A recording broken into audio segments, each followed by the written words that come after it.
All right, today on High Noon, apparently Ezekiel Elliott won't play in 2019 without a new contract, and Vince Carter's going to be playing basketball long after I'm done doing television. He is in season 22 of his own personal television show, and meanwhile, we have a rookie in the NFL who got in trouble for taking practice too seriously, which seems paradoxical, but I promise there's an explanation.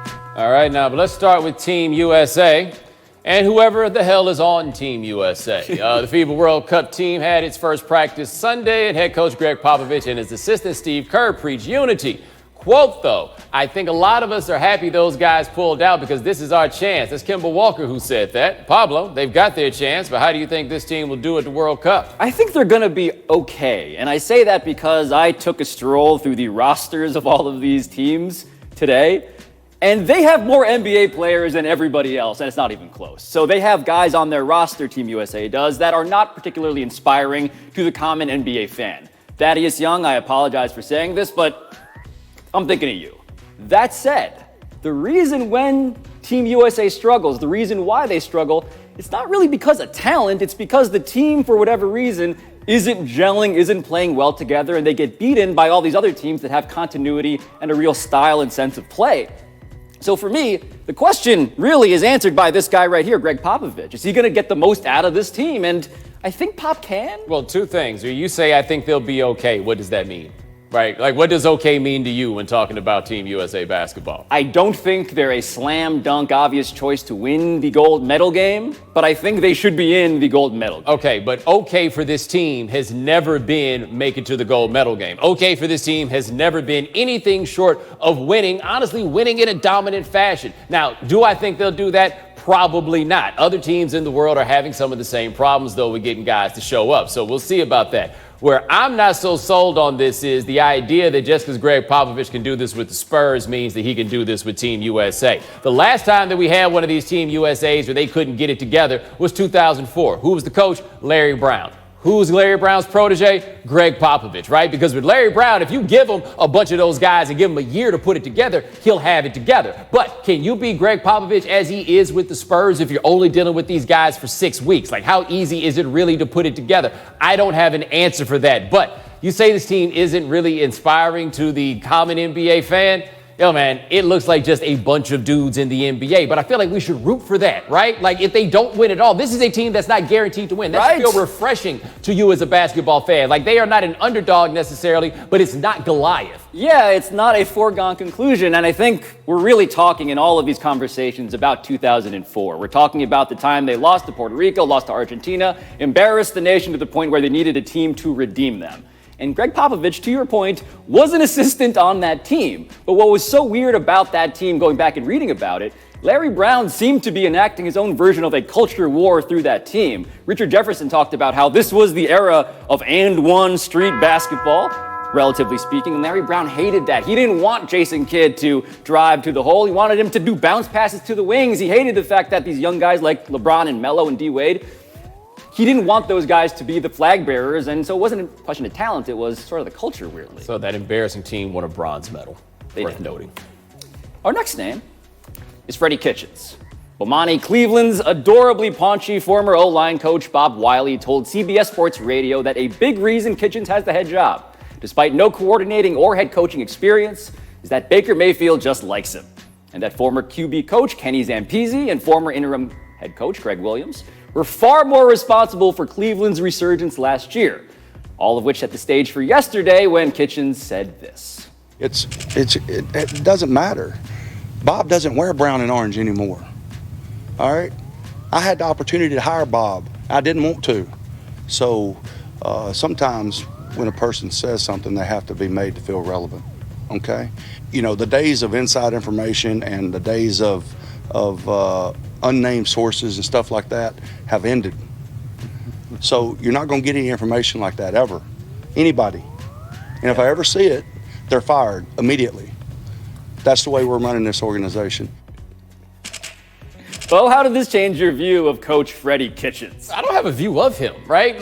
What would all I have to view Freddie Kitchens by is the way that he sounds and the way that he looks in a couple of games of running an offense. So I don't have a view of him. What I have to say to him, though, is Everybody swears that that's what they're going to be. We ain't going to have no leaks in this ship. And I don't blame him for saying that, given what a disaster last year seemed to be on that very front. However, you're not going to scare people out of doing this because everybody knows you're not actually going to fire somebody behind this. I don't think that it was a wise move for him to put that out there in that way because he comes off as being a bit insecure. Yeah, it comes off as paranoid, and I understand the context. There were lots of leaks previously. ESPN had a big story in which anonymous sources were very crucial to the reporting about the Cleveland Browns and how humiliating all of it was. But I wasn't even thinking about that at this point. I wasn't thinking that Freddie Kitchens had a ship full of leaks because I thought that we had moved on and because the news cycle just tends to have the goldfish memory sort of dynamic. But what he did do now is put it squarely in front of everybody.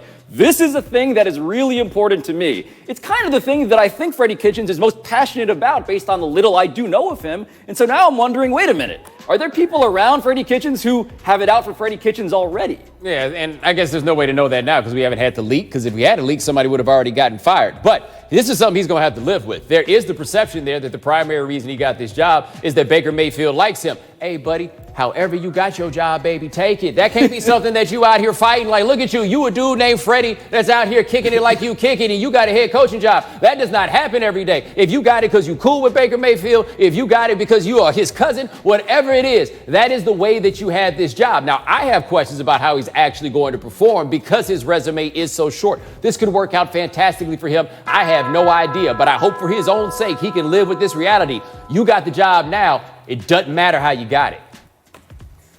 Up next is Ezekiel Elliott. Per Josina Anderson, Elliott won't play in 2019 without a new contract. James Slater of the NFL Network tweeted that Zeke, Dak Prescott, and Amari Cooper have all received offers that will put them in the top 5 highest paid players at their respective positions. Pablo, it's unlikely just being in the top 5 will be enough for Elliott, so do you think we'll see him in uniform this season? I think we will. I think we're still in the saber-rattling stage of a negotiation, but I think the question, based on the reports we've seen today, is whether Zeke Elliott would be comfortable being paid more like Le'Veon Bell as opposed to Todd Gurley. That is the word currently circulating. And I ask you this because I really don't know. Is it insulting to be Ezekiel Elliott and to be told, we're going to treat you like maybe number 2 and not number 1? Well, considering the way that everybody treated number 2 for the contract that he ultimately received and the holdout that he engaged in to get it, then yeah, it probably would be seen as insulting to him. If he thinks he's the best running back in the league, he thinks he should be paid like the best running back in the league. The problem, of course, as everybody discussed, is we think Todd Gurley might have the arthritis in his knee. Therefore, the Cowboys might be reluctant to pay him in that way. Now, one thing I want to point out is that Jane Slater tweeted about this, where she said that it was sources told her the offer was, quote, generous. Only one kind of source tells you that the offer is generous, and that's the people that's offering the money up. They're the only people that think about paychecks in the context of generosity. So the Cowboys are putting it out there, top 5 in position. Okay, what does that mean? How does it break down? Everything else, we don't have the answers for that. But if this dude insists upon being paid like Todd Gurley, then no, he's probably not going to come back this year. I'm not sure there's a set of circumstances that'll make the Cowboys cave in that way. Yeah, I just wonder, if you're Ezekiel Elliott, like, what is the risk of not showing up? Because we know the other side, right? We know why he has leverage. If the Cowboys lose games, they may do the thing they did with Emmitt Smith when he was sitting out for 2 games and they went 0-2, and therefore bring the guy back and pay him whatever he wants. We know that. But the other risk is that what if they play, I believe it's the Giants and then Washington? What if they play those games and they win? What if they continue to win? What if they continue to get production out of Alfred Morris or whoever it is that they plug in there, and Ezekiel Elliott is at home sitting there like, oh, wait a minute, this isn't more leverage. No. All it takes is one loss, right? The world is the NFL. The world starts crashing down with one loss. With one loss, we get in here on Monday and start asking, do they need to give Ezekiel Elliott his money? Like, beating 2 bad teams isn't going to be the thing that makes Zeke all of a sudden say, damn, I got to hurry up and come back. So at some point, this will be wobbly. It's just a matter of how long it takes. Ugh. Coming up next, Texans kicked a cornerback out of practice for hitting too hard. Is that okay? High Noon is brought to you by Mazda. Feel alive. Every time a vacation day. Moment in that. Well, yeah, no, they put him out of practice because they're like, yo, you're doing too much right now. This is not how we operate. And I understand if you are a football player who has always gotten props for knocking the hell out of people. Now you finally get the chance to play against another team. Now you're going to go out here and knock the hell out of people. I logically see why he thinks that this is the way to go. The old heads just had to be like, bruh, I got a wife, I got a kids. When you put some money on the line, you can go ahead and do this. We don't put on the full show for free. And so I imagine at some point they told him to get on Twitter and apologize for this because this was not the time for him to be striding on this matter. And the joint practice just as an institution has to be hard for a rookie especially to process if they're going all out in the way that a rookie should be going all out in actual games. Because I think of football often like boxing, right? What do you do before a fight? You spar. You don't actually spar with your opponent. This is a joint practice. It seems paradoxical by nature. Yeah, I guess it could be. Quote, I just think it's exciting for people to see what type of team we have because the team chemistry we have is just amazing. This is my second team, but it's the first time I've had a team like this and everybody gets along.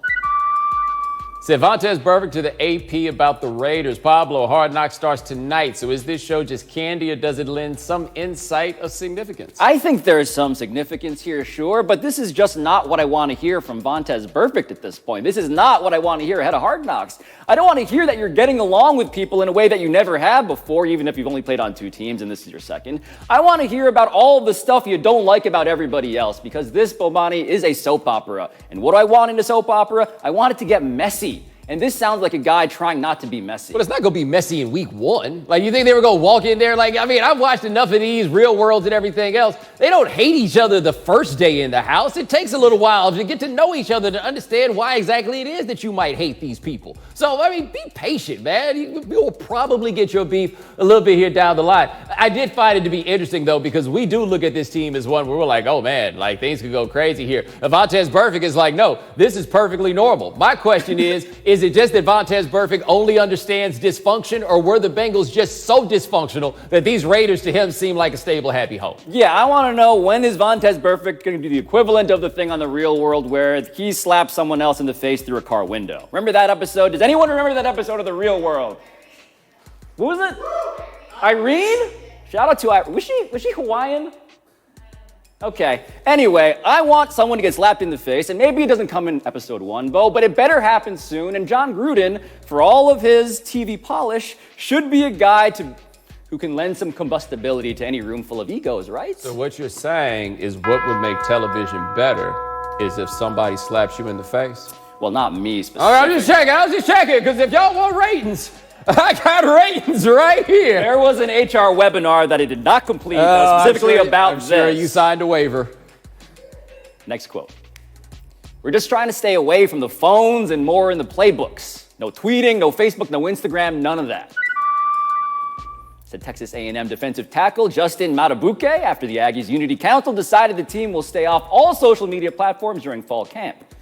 Bo, does this sound like a good idea at all? I mean, E for effort, T for nice try. If you can pull it off, fantastic. Like, life is engineered in such a way now that I don't think it's as easy for people to divorce themselves from social media platforms, especially people who are native to them, where they've been doing this their whole lives. But I do get this idea that you need to focus on what is going on here, because the beauty of these social media platforms is they allow you to dip your toe in the rest of the world. But if you're Jimbo Fisher, you want the whole world to be Kyle Field and the stuff around the football program. But I don't know if it's going to work. Yeah, I am an aspirational Luddite when it comes to this stuff. I dream of not being on social media, being on the cell phone, all of that, in part because I look at my hands sometimes and I think carpal tunnel is somewhere in this, right? My neck, man, I have neck problems because I'm looking at this. I want to be a better person. I just wonder if this is any part of the equation here, because it's not about them being happier, it's just them being more effective. And I do think there is some practical value to them actually not being so distracted, assuming they don't just make fake Instagram accounts in response. Yeah, but I could also make an argument that it could be a happiness one in the idea of team building and actually talking to the people who are next to you as opposed to being so concerned with talking to the people in the phone. This is the one thing I'll say, though. Everybody, all these people I know who do this, I'm not getting on the internet no more. I'm not getting on Twitter anymore. They sure send me a lot of text messages about things I send on Twitter. What they do typically is they stop sending, right? Yeah. And you know what I mean? This is what it is. You stop sending. And it's not the worst thing in the world, because the drama that you get engaged in is often from the stuff that you send. So you can minimize what you've got going. And again, I do think that this is a noble goal. I also think in 2019, we should kind of be over the can you get off Twitter news stories about this. Like, we're still treating this stuff like it's new. That's 10 years ago. No, this is an old problem. It's a human problem, and this is something that, I have to cop to. I'm a lurker, man. I've just moved social media into group chats, and it's not really that much better, but it makes me feel just just a little bit more sane. And now you learned about Pablo's social media mentality. Chairs. How's that? I mean, first off, you get tackled. Second off, the chair breaks. Third off, you get your face somehow dug into what I believe and hope is mud and not other stuff mixed with mud. And then that happens to you. And yeah, I feel like rodeo, mostly like that. You sound so much like you're from New York right now. 42. Because Vince Carter will play his final season with the Hawks at age 42. Pablo, why is Carter pulling this off when other guys his age are long gone? I do like to think of Carmelo Anthony in times like this because no one seems to be eager to get rid of Vince Carter. And I do think there is part of it that he can still play. There is that. But also, guys just want to have him around. In Atlanta, they talk about him being a valuable part of that locker room, and it's not even in the cliche way, oh, it's good to have a veteran around. It seems like he's legitimately practically useful because he's a guy that the young players talk to and respect, and there is that human element, Bomani, we talk a lot about on this show, that he actually does provide. Yeah, no, I mean, like, poor Melo, I don't know why he had to get dragged into this. The thing that happens with Vince Carter is basically he's still good enough to play in the NBA. He's not the only guy ever at his age to still be good enough to play in the NBA. But most of those dudes make the call that, you know what, I'd rather not do this anymore. I feel like Vince Carter's thing must be, if I wasn't here playing basketball, I'd be somewhere else playing basketball. So I might as well make a little change and rack up a little more toward the pension. He is also about to be like the LeBron James of 2009, 2010 going into his broadcast free agency. That's right. He will be on television next year and he will be selling himself for that. And do not forget, my God, that's 2 hands from the free throw line. Yeah. The free throw line. We watch kids on Instagram and AAU games dunking really impressively all the time, but this still holds up. Go back and watch this if you haven't, if you were if you're 15 today at this point. Go back and realize. Or just watch it here. Go back and uncut your cord and watch our show. Yeah, no, he is interesting though because he's not an all-time great. He is a where do you put him? He's a very good player that to me is like a fringe Hall of Famer. If you put him in, I won't complain about it, but that's cool. He had a great career, and he is one of the more exciting players of his day. Yeah, I don't know how good he is in terms of the Hall of Fame hierarchy, but in terms of the memories, he is as memorable and therefore as important to me as a person as pretty much any basketball player that I can remember. The question, is he better off or worse off for the fact that people tried to make him Jordan for a stretch? Because it got him a lot of publicity, but also then you may have been too hard on him. Yeah. In closing, shout out to this grandpa for making the basket, but I'm going to tell you where he came up short. I'm going to let you watch this one time through, and then I'm going to tell you what he should have done. Yeah, he had to let him know, man, kid. Gave him that little jab. That's not really a jab step. Oh, there we go. Got him, right? Nutmeg. Now, here's where Pops lost me. He went with the right hand on the left side. Why would you use your right hand to make the basket when in true grandfatherly fashion, you could have used that right arm to make some space? That's what a granddad does. Like once you get to this part right here, like let me show you. Okay, he's gonna go to his like get right here, up fake, and then when he comes in, elbow him in the jaw. I feel like you're speaking from some experience. No. My dad ain't never do that. Never caught an elbow from Mac Jones? Nah, he was a little older by the time I was out there. My brother, he's got the scar on the back of his neck from the time he tried to dunk, and my dad tried to grab him by the collar and missed, and then just took it out the back of his head. As my brother said, Mac Jones invented the flagrant two. I will say, though, being taken to the rack like that by a guy wearing pants, it does feel like that is the metaphorical elbow, if not a literal one. Nah, the pants ain't really the problem. The question is about the shoes.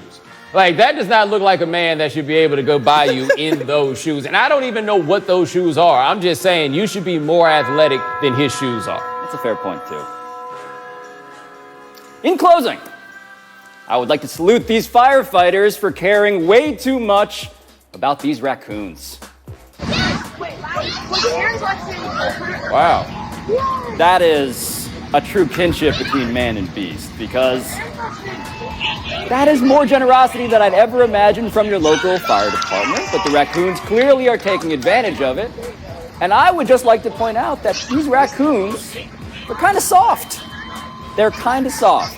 Do we have the video that proves the point that I'm trying to make somewhat insensitively? This video better be good. That's a raccoon. And that's a raccoon living. That's pretty impressive. Yo, can we re-rack that? Because I think we need to really, truly appreciate how high that raccoon got before. I don't think they're equipped to do that for you. Really? Pablo. I have never been